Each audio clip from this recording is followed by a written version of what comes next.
सद्गुरु महाराज का प्रवचन महर्षि में ही सत्संग सुधा सागर से।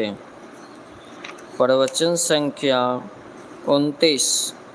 पंडितों का वेद, संतों का भेद। प्यारे महाशयों, सत्संग करने हम लोग यहाँ आए हैं। सत्संग विलास विनोद का, आमोद प्रमोद का स्थान नहीं, पूजा पाठ ध्यान करने का स्थान समझते हैं। पूजा पाठ ध्यान हम क्यों करें, इस बात को समझने के लिए सत्संग में जाते हैं। और हम लोग पूजा पाठ करें, इन्हीं दो बातों के लिए यह सत्संग है।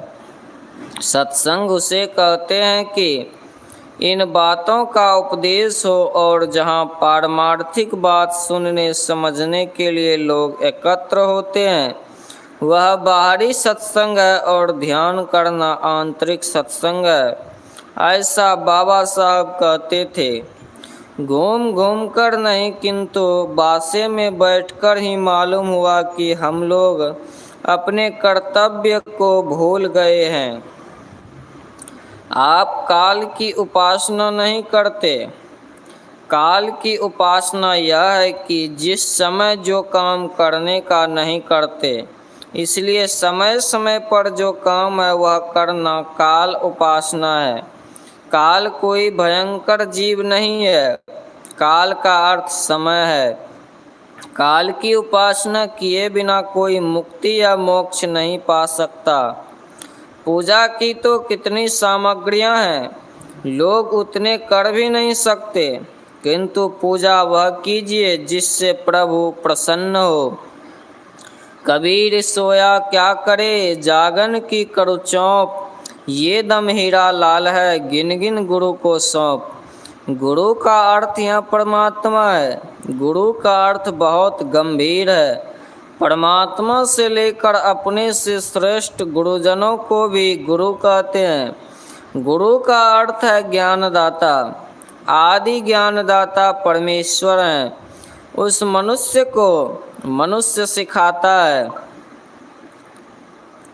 जिसको परमात्मा ने ज्ञान दिया है। यदि किसी को दावा है कि मैं महागुरु हूँ, तो उसने किसी वृक्ष या बैल पुरुष को मोक्ष का उपदेश दिया है। आप लोग जानते हैं कि 7 बजे से सत्संग का कार्यक्रम आरंभ है। अपने समय को उसमें लगाइए जिससे लाभ हो। लाभ भजन करने में है और संसार के काम में है। सत्संग के समय सत्संग कीजिए और संसार के काम के समय संसार का काम कीजिए। ज्ञानबिंदु उपनिषद का पाठ आप लोग सुने। कहावत है, पंडितों का वेद, संतों का भेद। वेद नहीं पढ़े, केवल भेद जाने और करे तो संत हो जाएगा। ईसा मसीह कोई विशेष विद्वान नहीं थे। यहाँ कबीर नानक क्या पढ़े लिखे थे। तुलसीदास जी भी बड़े विद्वानों के सामने बहुत कम थे। संत पढ़े अनपढ़े सब हो सकते हैं, किंतु पंडित बिना पढ़े नहीं हो सकता। पंडित अयोध्यापाद ने कहा, वेद का अर्थ आकाश में लिखा है। बाबा साहब कहते थे कि मैं वह पुस्तक पढ़ा हूँ जिसमें 1 पत्र, 2 पृष्ठ और 4 अध्याय। पढ़ते पढ़ते थक जाता हूँ, अंत नहीं होता। भारी इतनी कि हजारों इंजन नहीं खींच सकती।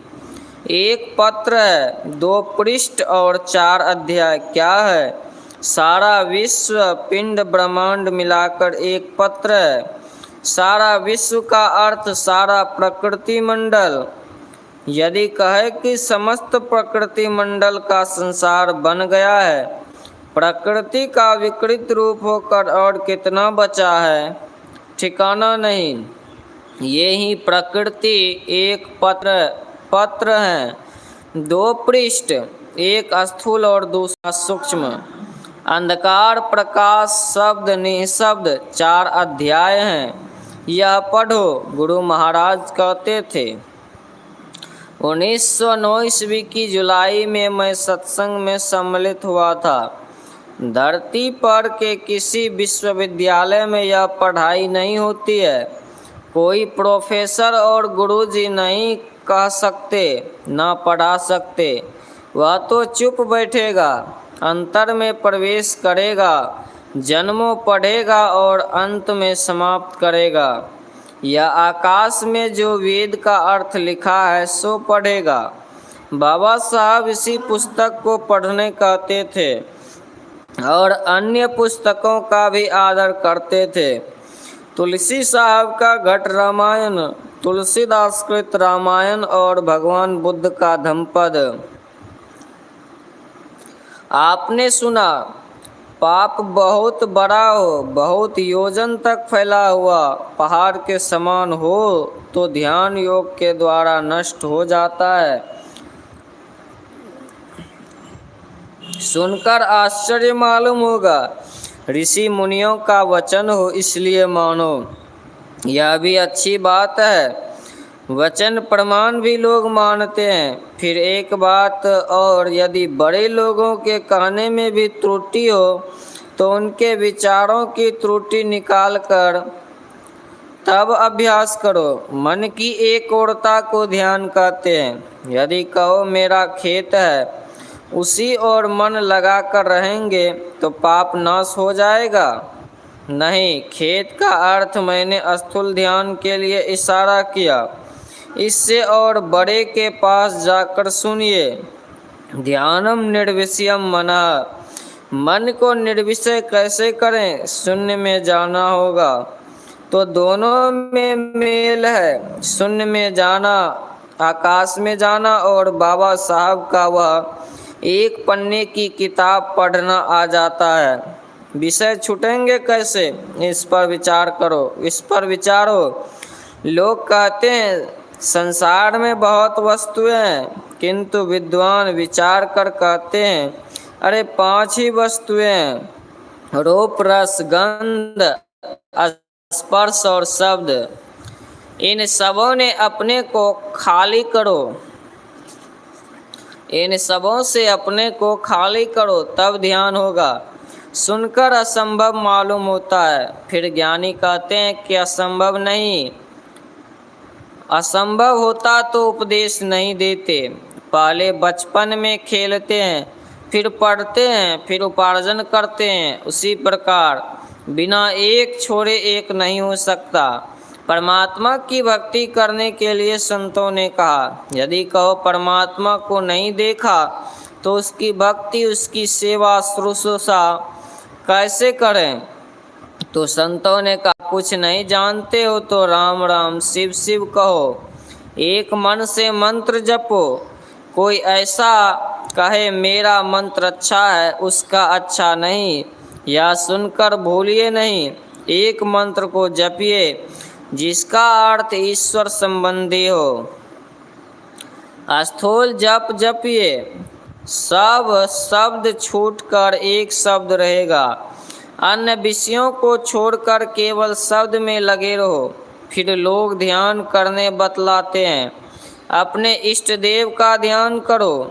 कोई गुरु का ध्यान, कोई राम का, कोई कृष्ण का ध्यान करते हैं। आँख बंद करके जपना और मानस ध्यान करना। कोई ओम का ध्यान करते हैं और कोई अल्लाह लिखकर ध्यान करते हैं। अलीफ पर और विशेष सिमटाव होता है, इसका भी ध्यान करते हैं। देखते देखते सोना के समान, चांदी के समान चमकता है। पहला अध्याय अंधकार मंडल में रहकर स्थूल जप, स्थूल ध्यान है। पहला अध्याय थोड़ा है, दूसरा अध्याय बहुत बड़ा है। स्थूल जप में और ध्यान में बहुत रूप और बहुत शब्द छूट जाते हैं। फिर दूसरे अध्याय में जाने से स्थूल रूप और स्थूल शब्द छूट जाता है, किंतु ऐसा नहीं समझिए कि इष्ट छूट गए। इष्ट देव का सूक्ष्म रूप रह गया।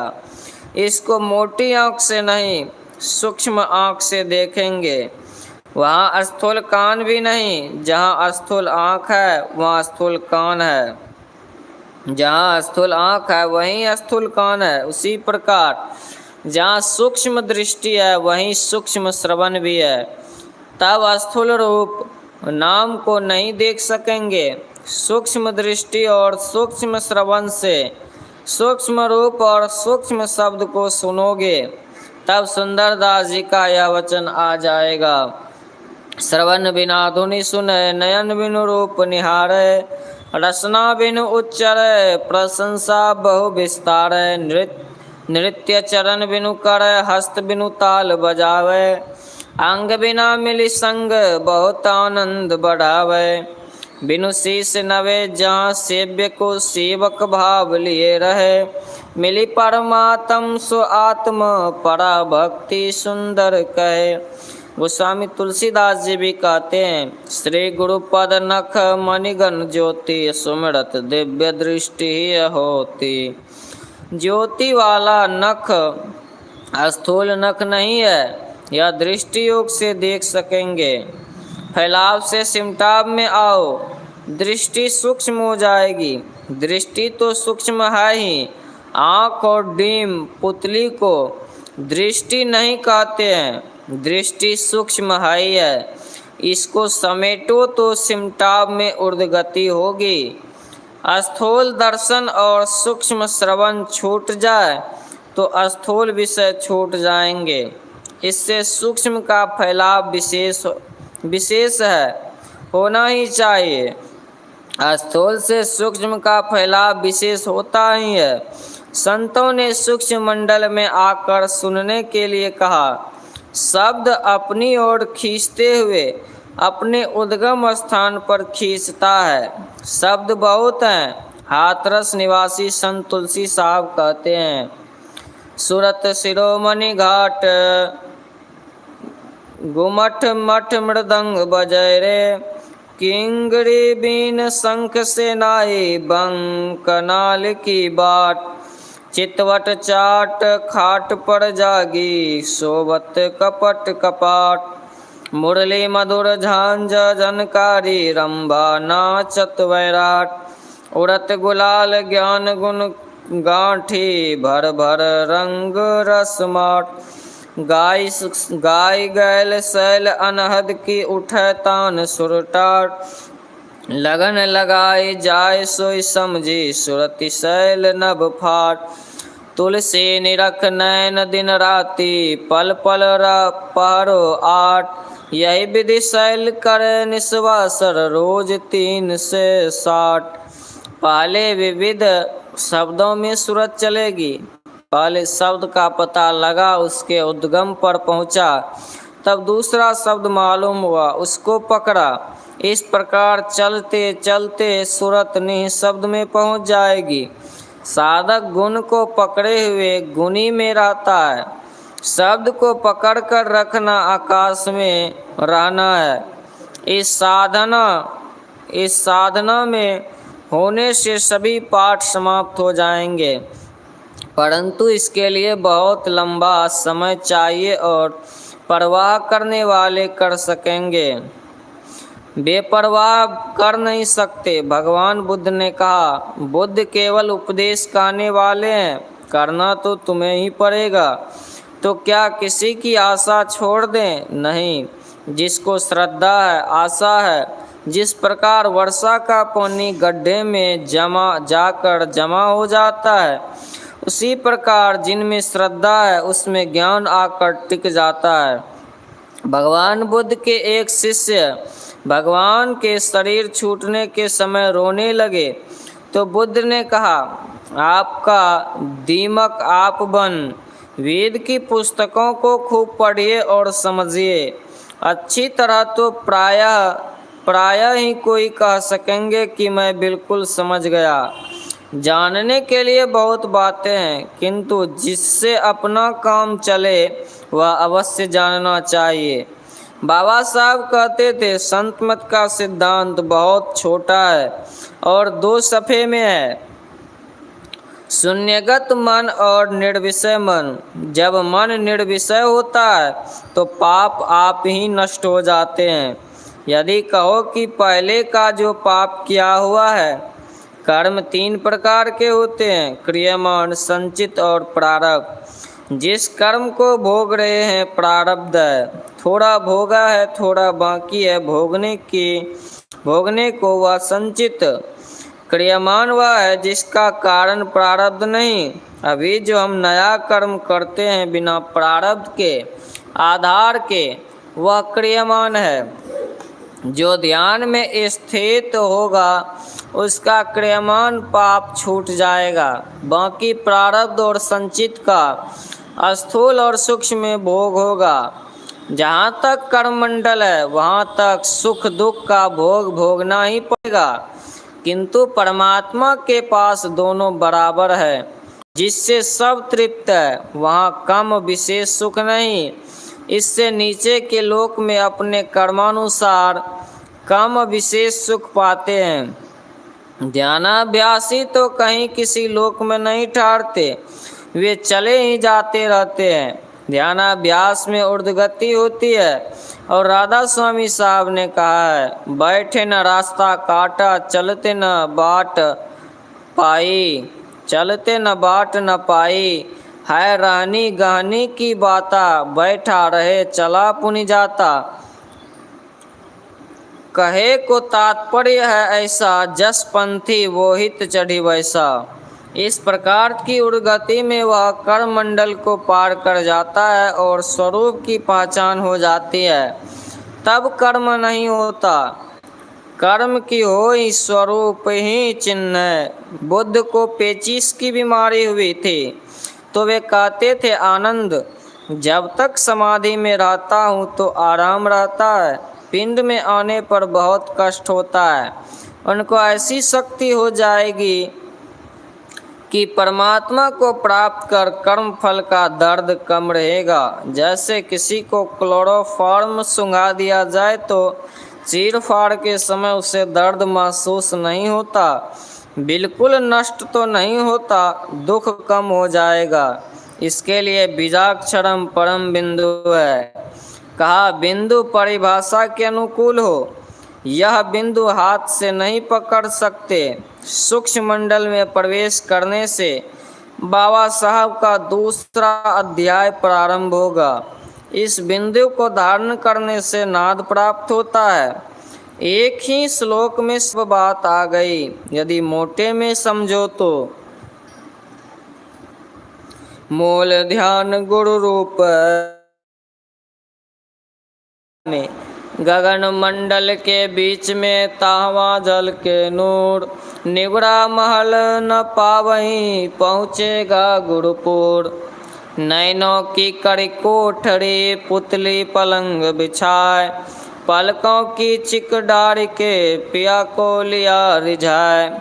कबीर कमल प्रकाशिया उगा निर्मल सूर, रैन अंधेरी मिटी गई बाजे अनहद तूर। आँख डीम पुतली स्थिर रखो, आँख बंद कर रखने में कोई कष्ट नहीं, बल्कि विशेष देर तक आँख खोलकर देखने से कष्ट होता है।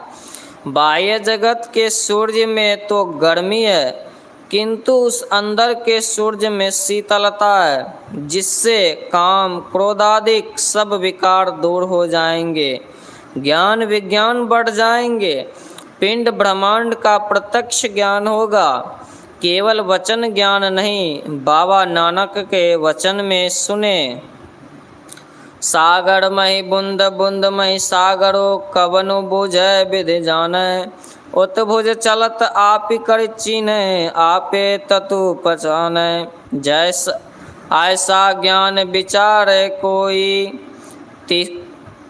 तिस्ते मुक्ति परम गति होई। दिन मही रहन मही दीनी, और उसन शीति विधि सोई।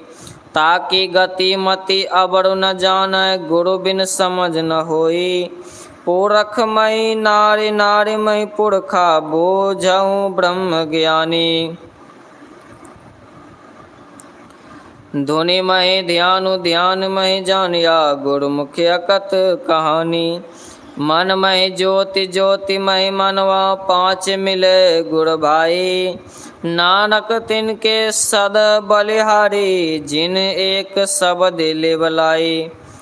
आप संसार में रहते हैं तो देखते हैं कि बाहर ब्रह्मांड में यह पिंड है, किंतु यदि आपने अपने पिंड में प्रवेश कर देखिएगा पिंड में ब्रह्मांड है। दिन में रात, रात में दिन, गर्मी में सर्दी, सर्दी में गर्मी करने कहा। दोनों दारों को मिलाकर ठहरा कर रहो। बिना गुरु के इसका बोध नहीं होता। पुरुष में नारी, नारी में पुरुष का मतलब ब्रह्म में प्रकृति और प्रकृति में ब्रह्म व्यापक है। मन के अंदर ज्योति है, ज्योति में मन को रखो तो उस नाद को प्राप्त करोगे। पंच सहायक गुरु भाई मिलेंगे, बिना निधिध्यासन के स्थिरता नहीं आती। विचार ज्ञान बिजली के समान है, पढ़ने सुनने के लिए प्रेरणा करता है, इसलिए पढ़ो, सुनो और करो। अंत समय में कुछ काम नहीं आवेगा। गपशप, विचार ध्यान, लेक्चर झाड़ना किस काम का। हमको तो गीता का यह श्लोक बड़ा मीठा मालूम होता है। प्रयाण काले मनसा चलन भक्त्या युक्तो योग बलेन च मृगोर्मध्ये प्राणमावेश्य सम्यक सत्तम परम पुरुषमुपैति दिव्यम। भक्ति युक्त पुरुष अंत काल में भी योग बल से भ्रिकुटी के मध्य में प्राण को अच्छी प्रकार स्थापन करके फिर निश्चल मन से स्मरण करता हुआ उस दिव्य स्वरूप परम पुरुष परमात्मा को ही प्राप्त होता है। श्री सद्गुरु महाराज की जय। यह प्रवचन सहरसा जिला विशेषाधिवेशन ग्राम खापुर अब जिला मधेपुरा में दिनांक 8 नवंबर